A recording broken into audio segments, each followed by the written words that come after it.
Hello everyone, আসসালামু আলাইকুম। সকল বন্ধুরা কেমন আছেন? আশা করি সবাই ভালো আছেন। আমি অনেক ভালো আছি। তো আজকে অনেক দিন যাবৎ প্রচুর বৃষ্টিপাত হচ্ছে।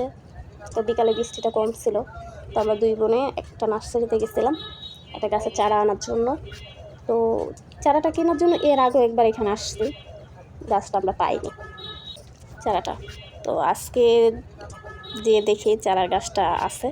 তো গাছের দামটা খুবই কম, একদম 200 টাকা নিচ্ছে। আমরা তো ভাবছি অনেক টাকা নিবে, তো দামাদামি করা হয়নি, যেহেতু কম দাম বলছে দামাদামি করা হয়নি। এটা চুলের জন্য এই পাতাটা অনেক ভালো, আর এই পাতাটা সবসময় অ্যাভেলেবেল পাওয়া যায় না, সেই কারণেই গাছটা গাছের চারাটা কিনা হয়েছে। তো অনেকে রান্না করে খায়, আমরা রান্না টান্না করি নাই কখনো, আর রান্না করার ইচ্ছাও নাই।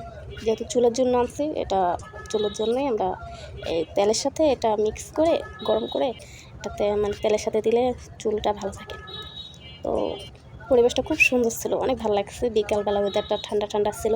আর যেহেতু এটা ঢাকার মধ্যে পড়ছে, আপনারা যারা পুরান ঢাকা, লালবাগ, হাজারীবাগ আছেন, তারা খুব সহজে এখানে আসতে পারবেন কামরাঙ্গীরচরের মধ্যে। তো সকল বন্ধুরা ভালো থাকবেন, সুস্থ থাকবেন। আল্লাহ হাফেজ।